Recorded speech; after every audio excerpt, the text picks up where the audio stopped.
Welcome to Fordify Live. We've got a great episode for you today. You know, a lot of people, when they're selling, they end up being really pushy versus persistent. And I was trying to think about who could I interview that would be an expert on this topic along with me to share some great insights. And so please welcome back to the show for Fordify, my good friend and partner and colleague, Ezell. He's all about processes and systems to scale and grow. He's an expert in marketing, expert with infomercials, direct marketing, sales funnels, you name it. He's the brains behind many successful launches of products and speakers and consultants. So Will, welcome to Fordify. Ford, thank you very much. It's great to see you again, as always. And we always have fun, don't we? We do. And I was having some trouble with the switcher. You're like, let's just do it tomorrow. And I'm like, no, we're going to do it today. I don't care. I want to get this episode live. And we're live right now on Facebook and LinkedIn and YouTube. And so I want you to enter your comments in the questions below, and we'll be answering them live as we're here. But anyway, yes, I'm so glad that you're here for today's show.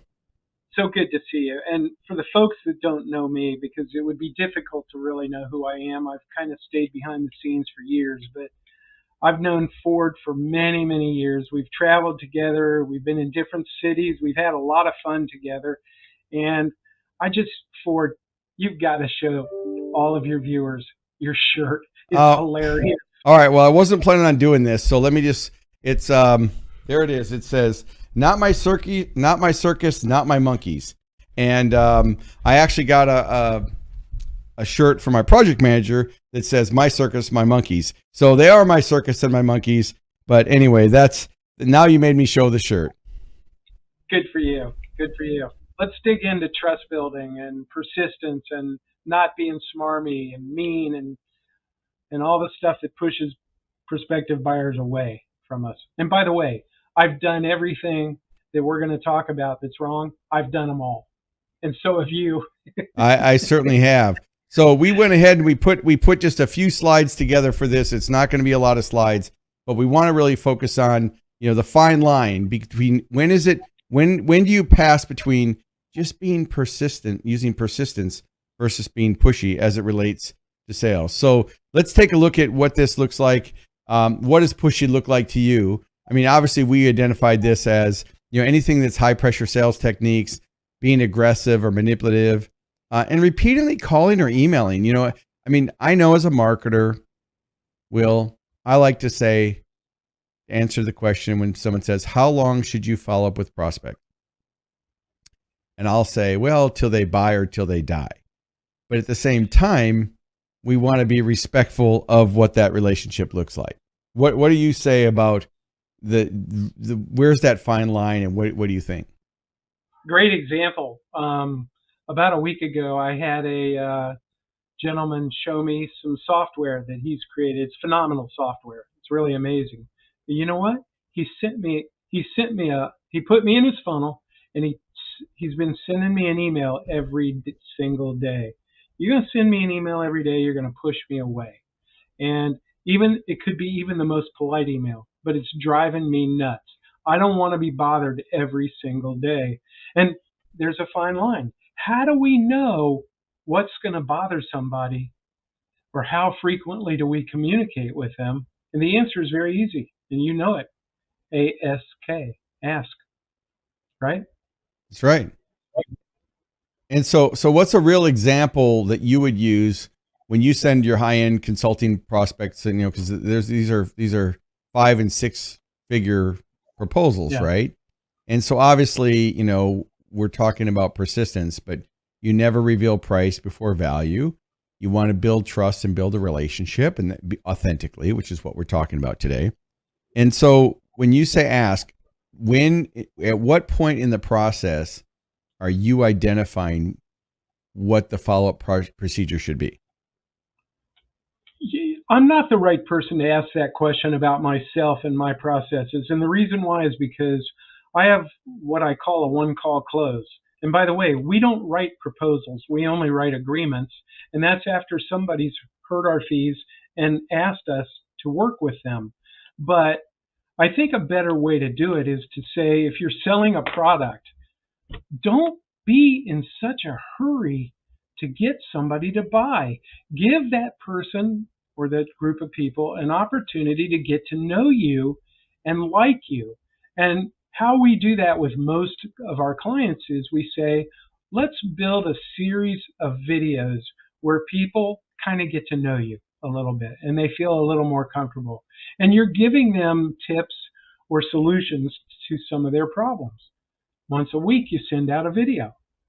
And probably by about week 8 or week 10, they're going to say, I feel like I know you.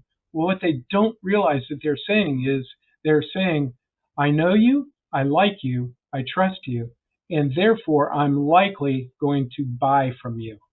Exactly. So yeah, sorry. Take your time. That's all you need to do. Be patient. And I think that, what we're really getting into here is the importance of value added content dripping on either through an autoresponder or through a broadcast system that you're doing specifically to a targeted list through your CRM. But it's giving something of value. So instead of reaching out and trying to push, you're being persistent in being value added and being benefit oriented. Because, if you're not, these are the things that happens if you are too pushy, right? It's going to damage trust. It's going to make it really difficult to get the sale. And then, of course, it's going to make the prospects feel uncomfortable and feel pressured, which is what we just talked about. And right. So what happens when you push somebody into a corner? They come out fighting, right? Yeah. They're not going to buy. Yeah. So if you're an organization, if you work for if you're in sales or marketing and you're responsible for revenue generating activities, whether you're a franchise brand or an expert who's watching this today, I want you to revisit your whole journey map of your customers and look at where's the room for opportunity to improve. Now, if I have to be transparent, which is what this show is all about, we're giving straight talk, real advice. I fail on 2 areas in my journey map. I'm really good at delivering the value, and my closing ratio is high because I really understand the nuances of what a customer needs, and it's not manipulative or using NLP or some sales tactic. It's just I understand at a psychological level what their needs are, and I've been doing it for so long that I'm at unconscious competence, so I can craft the value proposition in such a way that it just makes sense. Because as I've said on my show and with you, the purpose of marketing and sales is to give the prospect or buyer enough information that they can just make a good decision. It's not salesy, pushy, or swarmy or sleazy. It's really just communication, right? It's giving them enough information. Now, where I fail is I make the sale, I get the lead, I put them in my CRM, I build a relationship, and then the transition to sometimes working with my team, I don't stay as quite involved as I should to make the client feel that I'm involved, even though I am involved behind the scenes. If I'm not communicating that, then there's this perception. And then the other area where we are working on improving, especially as we look at the new year here, is improving the follow-up after a completed project. So apathy after the sale kills the relationship because they've spent a lot of money with me, with my agency or with me, or maybe it's a keynote presentation and I send thank you cards and I build a relationship, but then it's like a lot of speakers and experts, I'm a Hall of Fame keynote speaker. We're on to the next client. We're preparing for the next talk. We're doing the pre-event questionnaire for the next event, and we don't end up nurturing the relationship as much as you can. So for me, the areas of improvement are once that a client has on board. Now, if it's an agency client, that goes more to my team. And if it's a speaking client, I don't have that problem because I'm the main contact for that organization, whether it's a association or corporation or, franchise brand or whatever it is. So, that's where I can improve on those things. I know we've got a bunch of tips to share, but what are your thoughts on how can an organization identify to rate whether they're pushy on a scale of 1 to 10, or what can they do to train their salespeople to identify where they might be losing the sale?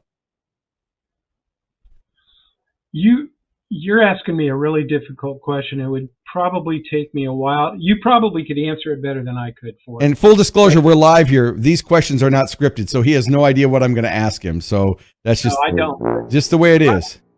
I want to back up just for a second. I was in a mastermind with a guy who's really, really smart. His name is Dean Jackson. Yeah. And what you were talking about with your weakness was, Dean has defined it into, I think he calls it the 3 units. And that is the before unit. That's when we're huggy, kissy, kissy, hold the door open for her, taking her out to a nice dinner, all that stuff. Then, as soon as your client steps over the threshold of your door, now they're inside your business. You're already starting to ignore him or her, okay, because you're chasing some other good-looking person or whatever. Right. Now, hypothetically, I'm interrupting him because I hate interrupting him, but I will say he's not talking about me right now. He's talking about anybody who gets over the threshold. Okay, keep going. Right. So position 2 or situation 2 is the client is inside your threshold, they're in your business, and you're already starting to ignore that person or that client. The third one is the after unit. Okay, so 3 units, after unit. After unit is the transaction is done, and oh my God, are we horrible at staying in touch with people, letting them know. But I just want to say something. If you're going to do these videos, I would create an email that said, Ford, I was just thinking about you, and I shot a video, and I want you to take a look at it. I would literally have it be that short of an email, but I would make it to where the person felt like, wow, Will is really thinking about me. That's really cool, that kind of thing. So I just want to say that. I want to say one more thing. There's only 4 things that people want to know, and there's only 4 things that people want, right? Do you know what they are? Of course, I know what they are, but I'm going to actually let you describe these. Oh, you're so kind. Thank you for it. Okay, what do I want to know as a buyer? What's wrong with me? Can you fix me? How long will it take? And how much will it cost? That's it. I've sat and watched salespeople spend an hour in my conference room trying to answer those 4 questions. You can answer those 4 questions in 5 minutes. Okay? The next thing is, what are the 4 things that they want? They want solutions, they want benefits, they want pain relief, and they want results. Okay? That's it. You ought to be able to tell them that you can give them all 4 of those things very quickly. Your sales presentation is over. Now you need to ask for the sale. That's a whole different program, Ford. You know that, and I know that. And honestly, I'm not so sure I want to tell people how I close. Yeah, I know. We were talking about that earlier, and you're like, well, I don't really know if I want to give this away. Well, no problem. We're they can take a lot away from the notes that we're sharing. All right. So if you've joined into the live presentation here, we're focusing on finding balance between being persistent versus pushy. We're setting this up with the importance of mapping out your customer journey and looking for the opportunities to follow up. We're talking about how you really should drip on them with value-added content instead of just trying to make the sale. And that we talked about that marketing sales is really all communication is really designed for the response it elicits and giving people enough information that they can just make good decisions. If you want to increase your sales, you have to really understand that. Now, there's a whole bunch of other skill sets that you need when you're talking about sales. You need customer knowledge and industry knowledge and product knowledge and process knowledge. And that's not what today's about. Today's about you're sending a proposal. You've got prospects on the line that you're wanting to do business with, and you're wanting to follow up with them in a way that's congruent, that's not salesy, swarmy, sleazy, or sick, and that consistent. So I know we had some key points, but you talk and then I'll bring up the slides. I want to make one point about this because I already said ask. Okay. Yep. But I want to tell you this. Almost everybody is too polite to really tell us the truth. So if I ask somebody what's appropriate, when would it be comfortable for you to have me reach back out and contact? Let's say they say 10 days. I'm going to go for 20 because I know they're just being polite. I'm just going to say that. But okay? But I have to ask you, Will, I would think that if they say 10 and I don't call on 10, that I don't care. So I'm going to be a contrarian here, if that's the right word. I'm not sure I would agree. And now, but I might be wrong. Like I think so. Here's what I want everybody to do in the comments. Do you agree? If a client says, "Hey, follow up with me in a week," should you give them extra time, or should you, because you're not trying to be pushy or appear to be pushy, or should you follow up when you said you would? Because I think it's more about the trust. And if they say follow up with me on the 15th, or they follow up with me in a month, I think that you should do that. Ford, you've asked a great question, and you've actually made me realize that maybe if I did something like that, maybe what I do, if they said a week, I would send them an email in a week and say, I don't want to be too pushy. I want to make sure you're comfortable. Do you have any questions? And if I don't hear back from you in another week, I'll reach right out to you. How's that sound? So that's a good tactic. One of the strategies I like to do on a follow-up is I always want to restate the benefits with any follow-up. So instead of opening the door for questions, which again, there's no right or wrong here, everybody, you have to adapt this to your business model.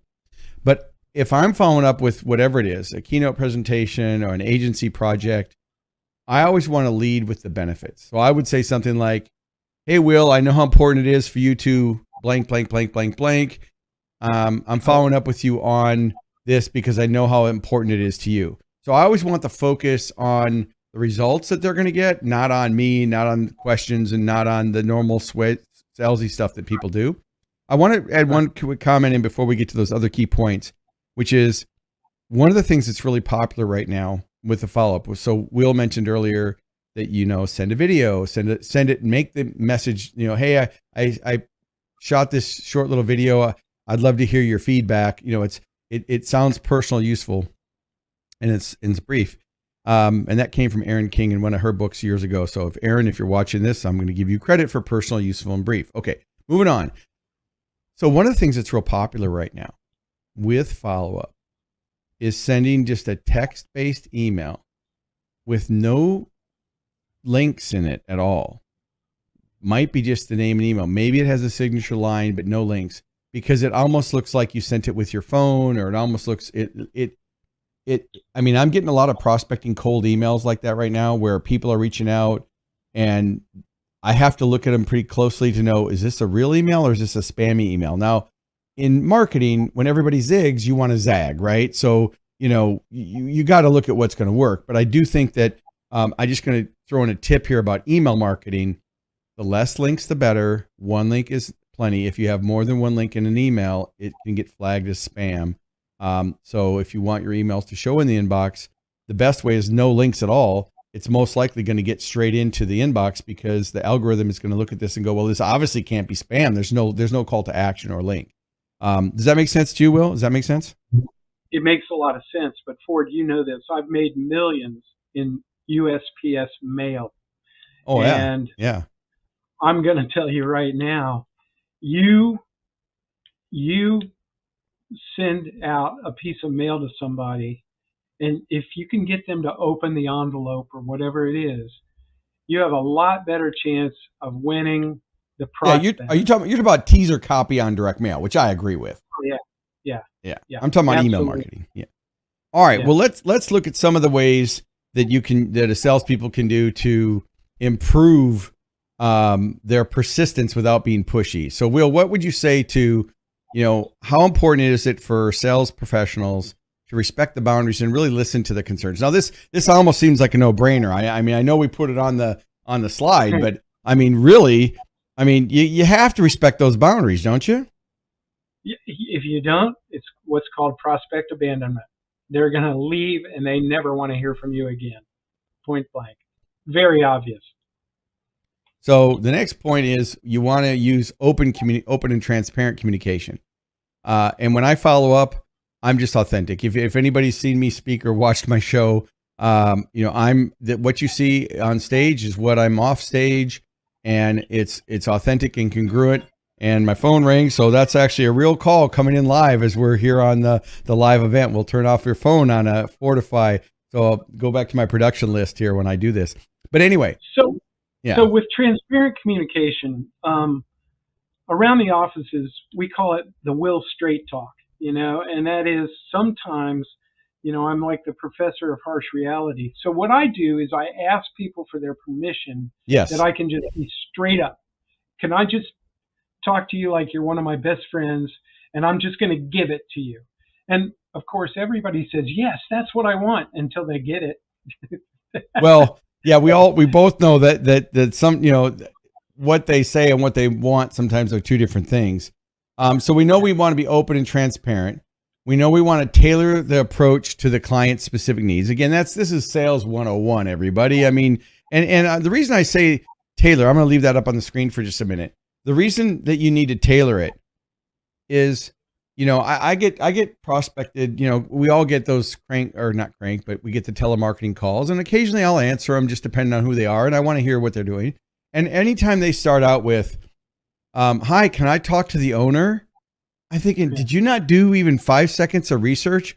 Or if they say, hey, I'm offering SEO services. I'm like, did you not Google primeconcepts.com and know that I run a marketing agency? I'm not saying I can't learn from anybody. That's not what I'm saying, everybody. What I'm saying is, if you're a salesperson, you need to do what Will talked about earlier with the 3 units, the before, the during, and the after, which is understand who you're talking to. And we could go drill down. We could do a whole episode on, personality styles and, the disc profiles, and that dominant people want to get it done and influential people want to have fun and steady people want to get along and they don't want conflict, and analytical people need all the details because they want to get it right, and the differences between get it done and get it right.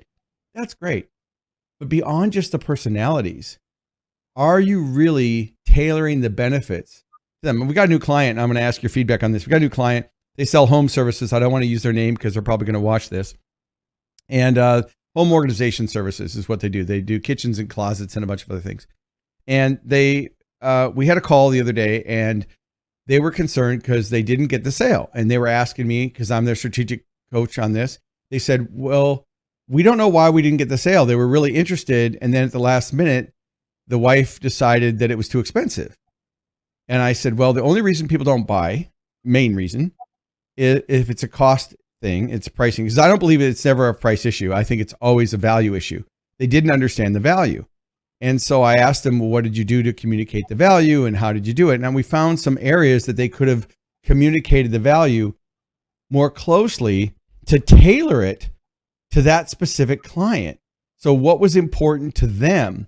And so that's why it's really important. You and I have talked about the sales dictionary that you put together. And again, with Chat GPT and AI now, there's no excuses. And, I know by anybody watching this episode, you probably know what Chat GPT is and AI right now. That's for another episode. So we're not going to talk about that deeper, but you really want to tailor it to the client's needs. Now I'm going to pass the microphone back over to you. What do you feel? What's some good ways to tailor it? And what do you think about what we've just shared? I had 2 one-on-one conversations this week with people. Before I met with them, I did 15 minutes of homework on each one. I wasn't trying to sell them anything, right? But I have a list of questions that I typically ask prospective buyers. Yes. Okay. And so it's very natural for me to be interested in you, the prospective buyer. I love people. So I like 99 out of 100 people. So always be prepared. Better ratio than me. Okay. But just be prepared. Be interested. Be yourself. Okay. Be prepared. Be interested, and be yourself. That's great ideas. Yeah. And you know what? It's not hard in 10 minutes to figure out Ford's and my personality. And it's mostly with he and I. We just have fun. 2 minutes is right. What's your next question, buddy? I'm ready for this. I'm unprepared. All right. No, you're good. You're good. Okay. So we know we want to tailor it to the needs. We want to be built, this is a follow up on the last point. We want to be flexible and willing to adjust based on the client feedback. So when you're working with the client, you may have one approach, but don't get too tied in too deep to that approach. And that's the problem with sales training. People go from, data to information to knowledge to wisdom. The wisdom is where you understand intrinsically how to adjust your communication style to them. Now in the green room, Will was saying, Ford, you interrupt a lot. And he's right. And those of you that worked with me or know me, or, my wife can attest to this. And I continually work on. So that's one of the things that's on my resolutions, to slow down, make sure that we're getting clear communication, use active listening skills, Yes. and to not interrupt. The challenge with what happens, and this might sound like an excuse, so I'm going to have to hit my little button here. What happens is, I'm a visual thinker. So what's happening is, my brain, my little guys in the brain, are putting all the pictures in front of my brain, and so my mouth is trying to keep up with the visuals, and so that sometimes overrides. And there's this famous saying: "Are you listening or waiting for your turn to talk?" So one, you have to adjust that to empathy and emotional intelligence. Now, emotional intelligence is a huge part of sales and rapport building. Does that impact your business? I mean, do you think about emotional intelligence, or what does that mean to you during the sales process? It goes right back to listening and remembering what people say, so that you can direct your language to them. By the way, Ford, do you know who Temple Grandin is? No. You should look her up, okay? And Okay. she did.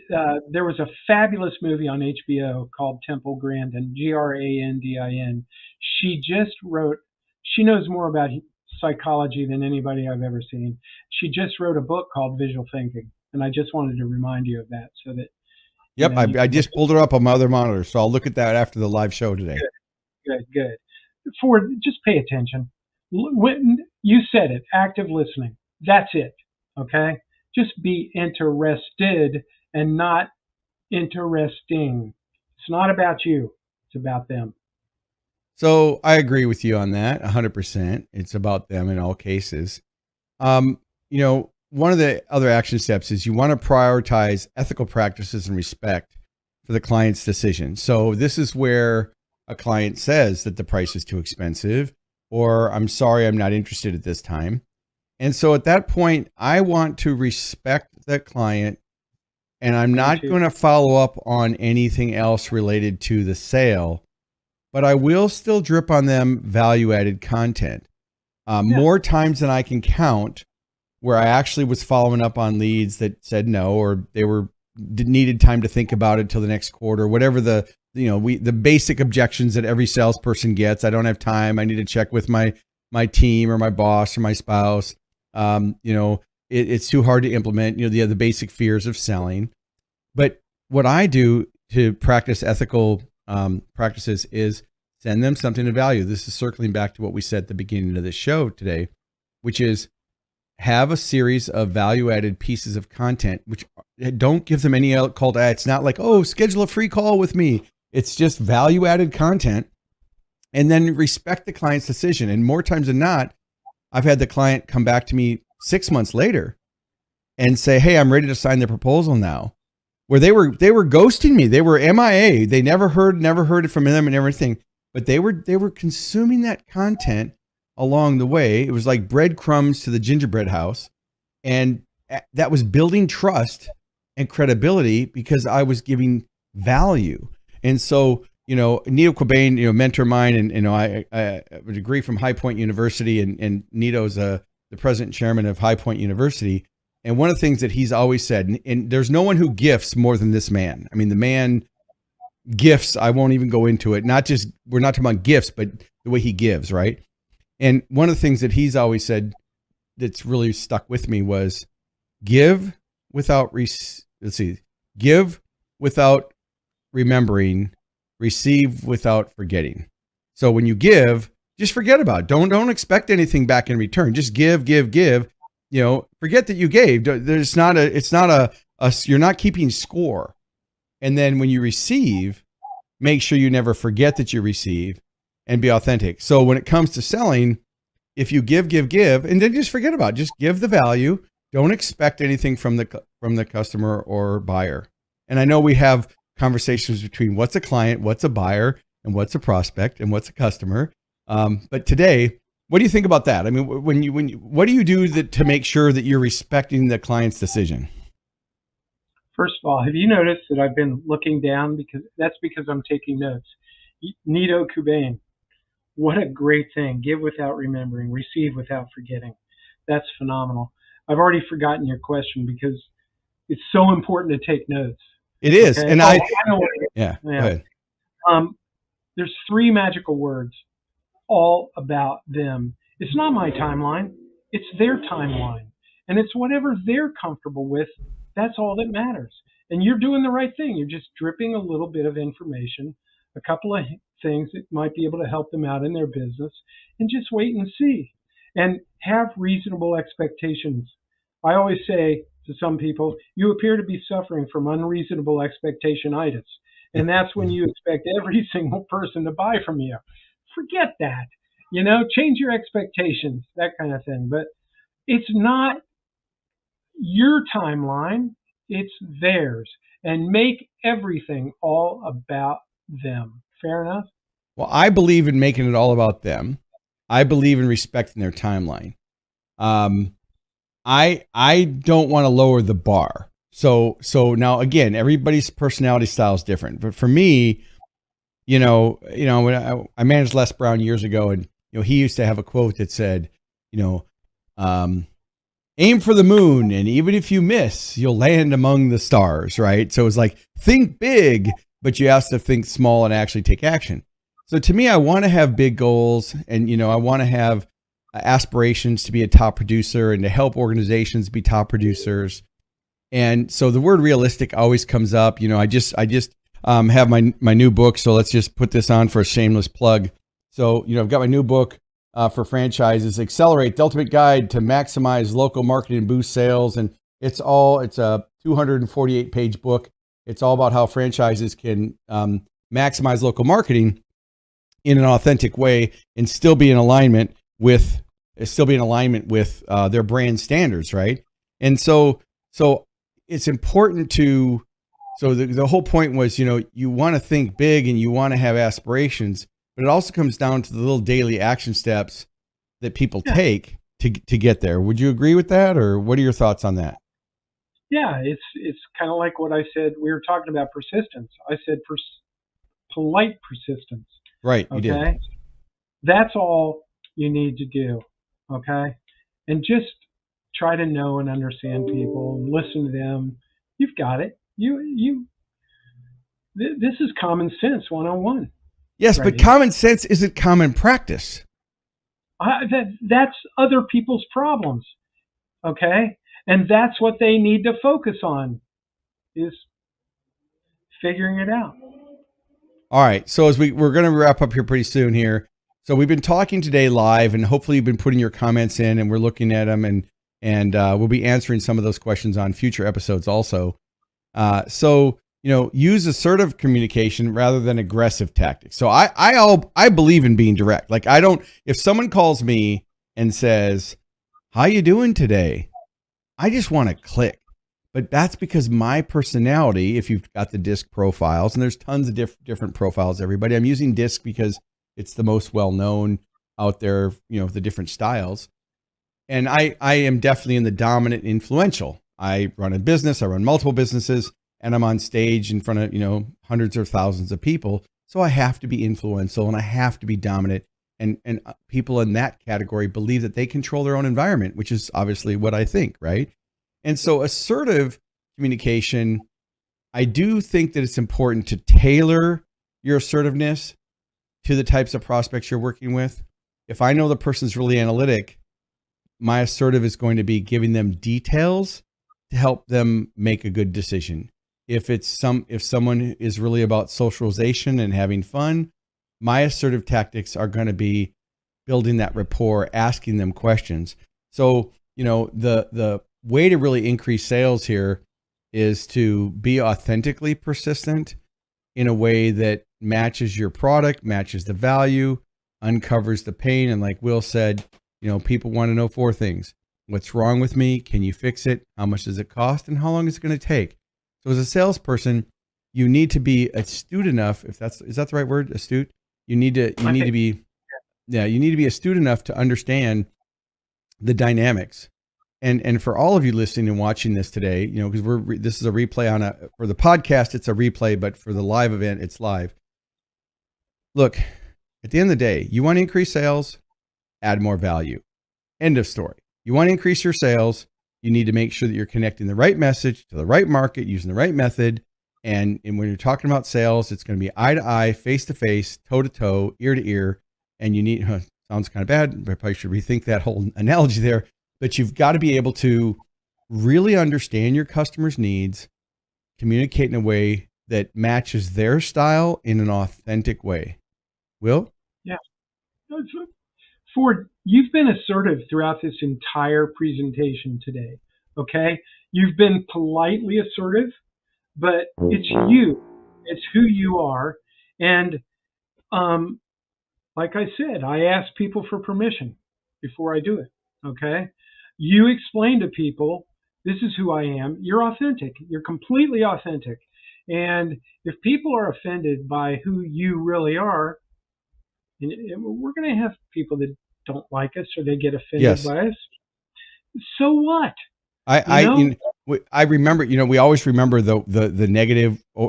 I can have a million people tell me they love me and that I was amazing. I was the best speaker they had. But if I have one person who complains or one sale that I miss, and I still, this is one, I won't name the speaker. He's also a CEO of a franchise brand. So I know the guy, and I sent a video showing how I could help them accelerate their growth of their local franchises. And it was a little video. It spoke right to him, and it was all benefit oriented. And I felt like the video was really authentic and really clear and met the needs and was, actionable takeaways, because that's what brands want. Franchise brands want their franchisees to take action and follow their systems, but they also want ideas that they can use that are in alignment with their brand standards so that, the brand is cohesive. So I sent this video to this guy. I'm so itching to say his name, but I won't. And he called me. No, I can't do it. He called me. I know. He called me and he chastised me.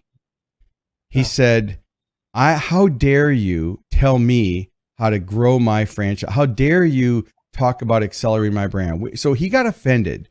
So instead of him viewing the video, so I had the best intentions of the world, but instead of him viewing the video from the perspective of, I was just wanting to let him know that I was competent, qualified, that I had fresh, doable tactics that were timely, topical, and relevant, he took it as if it was a judgment on his success, because he's extremely successful.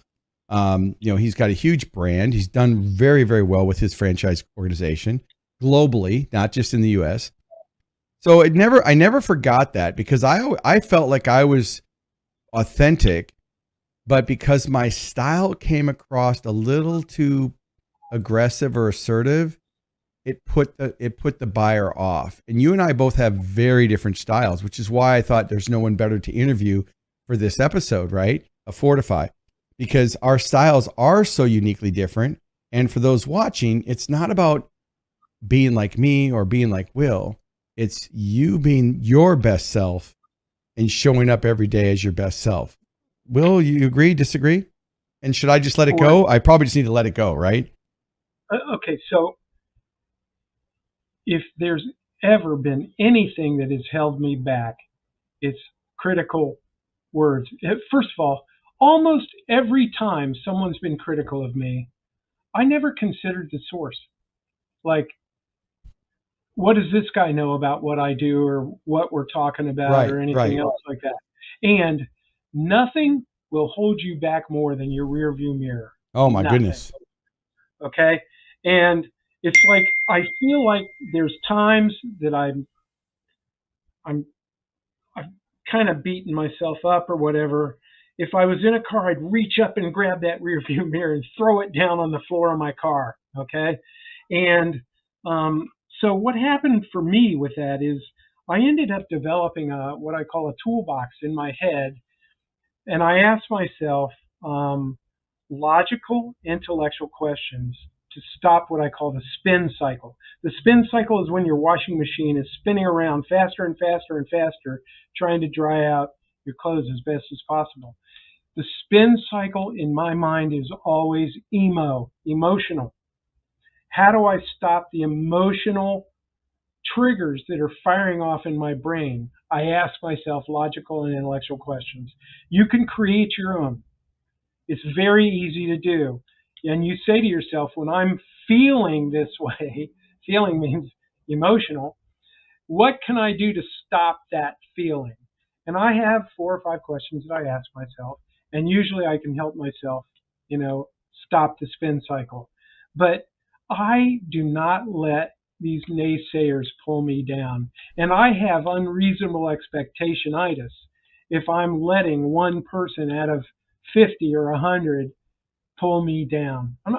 It's just, I can't let someone stop me and stop my momentum just because they think negatively about me. This is a very challenging and a very difficult subject. And I'm 66 years old. It took me a long time to get this figured out. And for this is dangerous, dangerous territory right here. Well, I'm going to rephrase that wording, and I'm going to say it's exciting, exciting, exciting territory. Good. For those listeners here and people viewing live, we've been talking today about the difference between being assertive and or being pushy versus being persistent. And I think that the takeaways here as we get ready to wrap up is, what does it mean to you and your organization?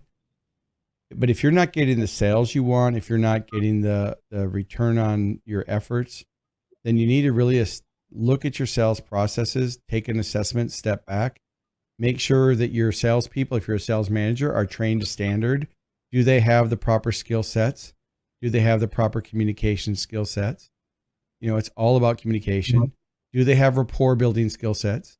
Do they understand what that is? And not just from a 7 steps to selling. I'm going to shake hands and I'm going to hand my, not the tactical part, but the strategic thinking, the critical thinking skills that are really necessary for salespeople to elevate their performance in every area of the game. And as a side note, the best sales managers aren't necessarily the best salespeople, right? I mean, the best sales managers understand how to manage and motivate and inspire and engage, but the salespeople need to know how to do that with their teams or with their prospects. And I would say that, in closing, I want you to think about your closing thoughts. My closing thoughts are most salespeople underestimate how much they're really selling. And when I say that, it's a pretty wide brush and I have to be careful. But a lot of salespeople, I can just use that word instead of most, they underestimate what they're really doing and they overestimate how much they've done. They say, oh, I worked really hard this week. And I'm like, well, if you had a stopwatch and you turned it on when you're talking to prospects and you turned it off when you're not, at the end of the week, how much time would be on that stopwatch? Now, I think I first learned this from my good friend Brian Tracy in the 80s. It's been a long time, so I don't take credit for that. But I've always thought about that stopwatch. If I'm really selling, and you could relate this to marketing and whatever other area of business you're in, how much time are you really spending toe to toe, eye to eye, or mouth to ear with your prospects, as opposed to thinking about it, which is not the same as actually doing. So my closing thoughts are you need to be persistent, not pushy. But Will, take us home for this episode. What are some of your closing takeaways, things you want to leave with our listeners and viewers on this topic that we've discussed today, or anything else that you want to share as we get ready to wrap this up? I thought what you said about Nido Qubein and what he said and what he left you with, and that is give without remembering. I want you to have me come back. I want to tell people how I close. It's very easy. It's very simple. And I want to give. You made me kind of feel guilty and selfish that I didn't want to give. So it would be a pleasure to come back. Are you actually telling me that you're going to leave a cliffhanger on this episode and you're going to tease our viewers that we're going to have to go to another episode in the future? I am a marketer. Yes, I was going to say, it's always funny. So just as a side note, full transparency, every time I'm talking to Will, and he knows how I am, he communicates through stories, as all excellent marketers do. So instead of telling me, hey, Ford, you interrupt a lot, he'll say, let me tell you a story. I was working with this client. And so he'll do it through illustrations, which is why he's a master copywriter. So ChatGPT has nothing on you, Will. Because it won't ever replace humans. And in closing, I've closed about 7 times on this episode. I do want to circle back to ChatGPT because a lot of salespeople are using that now to write follow-up emails and everything else. Yeah. Just remember, AI can cut both ways. It can't replace the empathy and the creativeness of a human.